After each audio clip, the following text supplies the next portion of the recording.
मुझे जो भी श्रेय दिया जा रहा है वो मेरे अकेले का नहीं है। इसका कुछ हिस्सा जाता है सर BN राव को, जो कि हमारी इस सभा के संवैधानिक सलाहकार हैं, जिन्होंने ड्राफ्टिंग कमेटी के विचार करने के लिए संविधान का कच्चा मसाला तैयार किया। इस श्रेय का कुछ हिस्सा ड्राफ्टिंग कमेटी के सदस्यों को भी जाना चाहिए।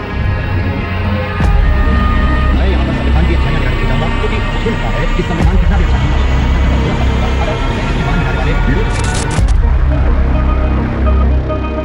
जो बिछुड़े हैं प्यारे से भटकते दर बदर A fair social rebel and yet a compassionate reformist, a proud nationalist who would not compromise on the rights of the downtrodden, an iconoclast who believed in the necessity of religion, a champion of women and the minority. Hello दोस्तों, आज मैं आपसे बात करूंगा उस दौर की जिस दौर में सामाजिक न्याय, आर्थिक न्याय, सांस्कृतिक न्याय और राजनीतिक न्याय की जद्दोजहद में एक ऐसा व्यक्तित्व जिसने अपने संपूर्ण जीवन को लगा दिया कि ये न्याय हर उस व्यक्ति को मिलना चाहिए जो भारत में रहता है, जो भारत में संघर्ष कर रहा है, भारत के सभी इलाकों से जुड़ा हुआ है। आज मैं उस महान व्यक्तित्व की बात करूंगा जो आज के समय भी उतना ही रेलेवेंट है जितना कि उस समय हुआ करता था, जिनका नाम है भारत रत्न बाबा साहब भीमराव अंबेडकर।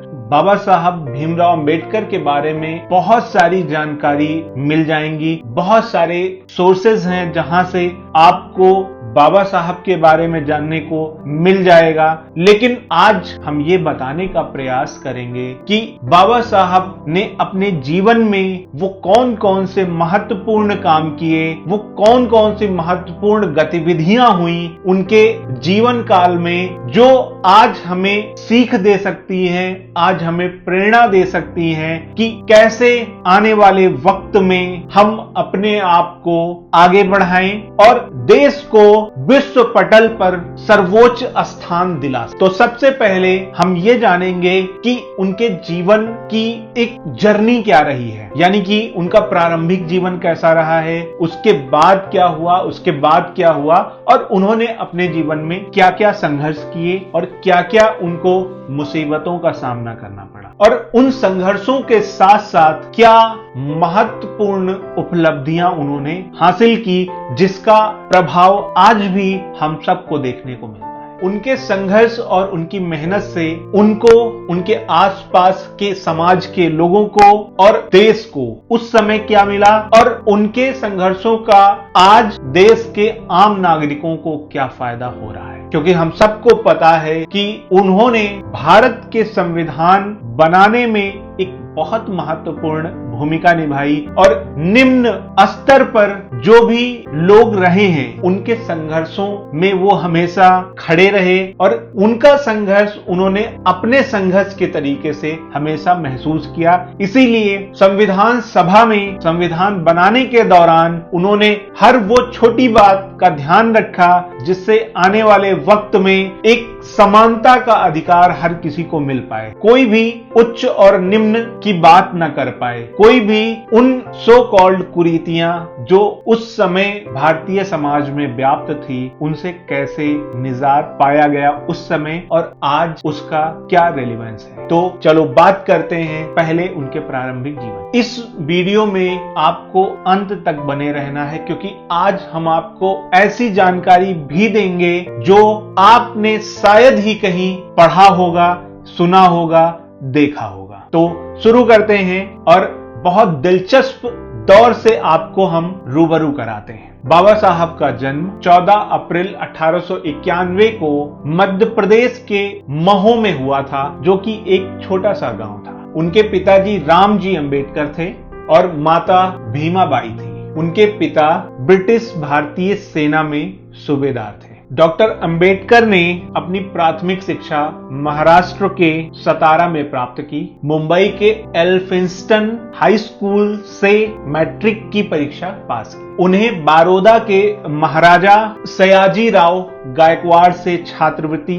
प्रदान की गई, जिसके माध्यम से इन्होंने 1913 में कोलंबिया विश्वविद्यालय न्यूयॉर्क से एमए की परीक्षा पास और 1927 में पीएचडी की उपाधि प्राप्त की। उनकी मास्टर्स थीसिस का विषय द ईस्ट इंडिया कंपनी था और PhD thesis the evolution of provincial finance in India पर थी। 1916 में इन्होंने ग्रेज इन लंदन में कानून की पढ़ाई की थी और 1922 में बार काउंसिल में शामिल हुए। डॉक्टर अंबेडकर ने 1927 में महाद सत्याग्रह का नेतृत्व किया, जिसका उद्देश्य अछूतों को सार्वजनिक जल स्रोतों तक पहुंच प्रदान करना था। उन्होंने दलितों के लिए समाचार पत्र और पत्रिकाएं जैसे मूक नायक, बहिष्कृत भारत और इक्वेलिटी जनता प्रकाशित की। 1956 में उन्होंने बौद्ध धर्म को अपनाया, जिसमें लगभग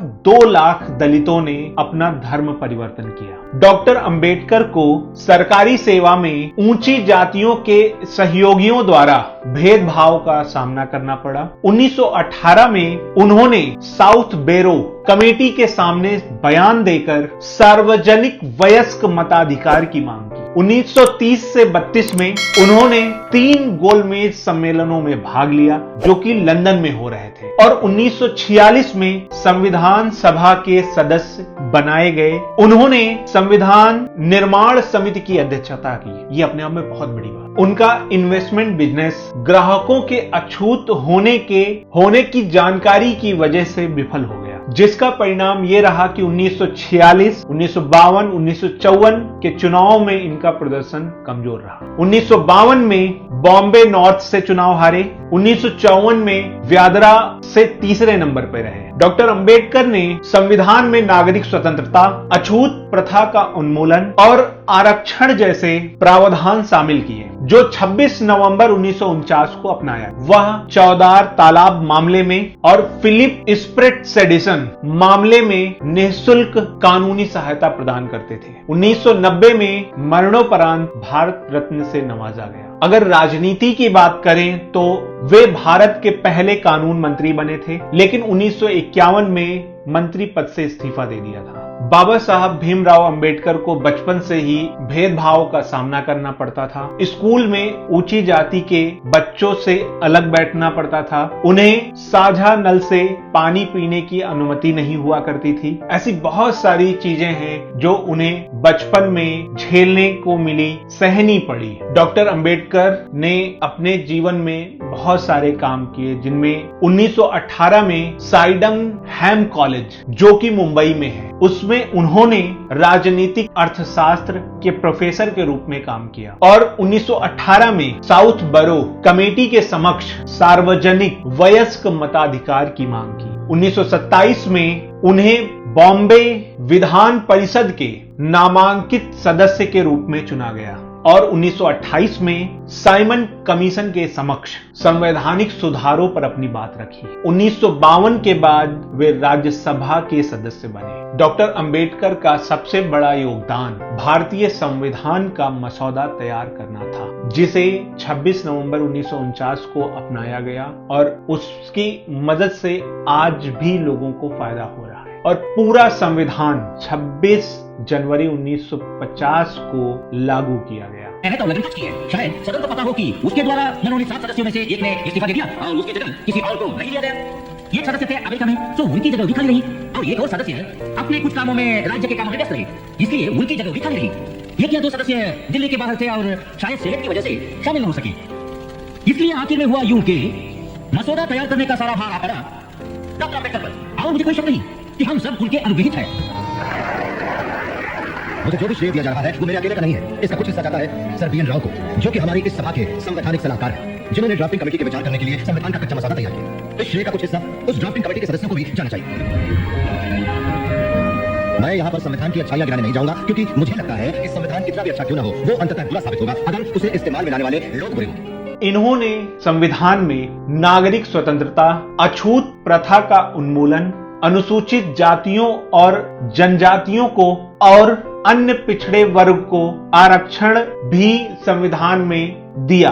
इन्होंने सामाजिक लोकतंत्र की वकालत की, जिसमें स्वतंत्रता, समानता, भाईचारा, को सबसे ज्यादा महत्व दिया गया। जिन भी दलित वर्ग के लोगों को कानूनी सहायता की जरूरत महसूस होती थी, उन्हें यह निःशुल्क कानूनी सहायता मुहैया कराते थे। डॉक्टर भीमराव अंबेडकर ने लगातार समाज के जो भी वर्ग कमजोर थे, जिन लोगों को समाज में न्याय की जरूरत थी, चाहे वो किसी भी रूप में हो, सामाजिक, आर्थिक, सामाजिक, सांस्कृतिक, उन सारे लोगों के लिए इन्होंने अपने संपूर्ण जीवन में संघर्ष किया। जैसा कि मैंने शुरुआत में ही बताया था कि इनका पूरा का पूरा जीवन संघर्ष से भरा हुआ था। तो इनका ये मानना था कि सबको समानता का अधिकार मिलना चाहिए, चाहे वो किसी भी वर्ग से आता हो, किसी भी जाति से आता हो, किसी भी समुदाय से आता हो, किसी भी धर्म से आता हो। तो इन्होंने जो कुछ भी अपने जीवन में प्रयास किए, वो उस समय भी रेलेवेंट था, वो आज भी रेलेवेंट है। तो भीमराव अंबेडकर जैसे पर्सनालिटीज ने हमें आज का भारत प्रदान किया। आज के लिए बस इतना ही। जो बिछुड़े हैं प्यारे से, भटकते दर बदर A fierce social rebel and yet a compassionate reformist. A proud nationalist who would not compromise on the rights of the downtrodden. An iconoclast who believed in the necessity of religion. A champion of women and the minorities. The last outstanding leader in the glorious chain of social reformers Maharashtra has produced. Ramadev, Phule, Ambedkar and Ambedkar. The great son of India who gave self-respect and political rights to the millions of untouchables of India. आगे भारत के महान नेताओं की series में किसी और नेता पर किसी और दिन बात करेंगे। लेकिन यदि आपको ये वीडियो पसंद आ रहा है तो आप चैनल को सब्सक्राइब करें, लाइक करें, और यदि नहीं पसंद आ रहा है तो पूरी विनम्रता से ये कहना चाहता हूं कि आप चैनल को डिसलाइक कर सकते हैं। और यदि आपको इसमें कुछ भी पसंद नहीं आता है या कुछ भी सुझाव है तो आप अपनी बात कमेंट बॉक्स में लिख सकते हैं। हमारा पूरा प्रयास होगा कि आने वाले वीडियोस में उसको इंप्रूव करके नए तरीके से, नए सिरे से आपके सामने नई वीडियोस प्रस्तुत किया जा सके। आज के लिए बस इतना ही। बहुत बहुत धन्यवाद।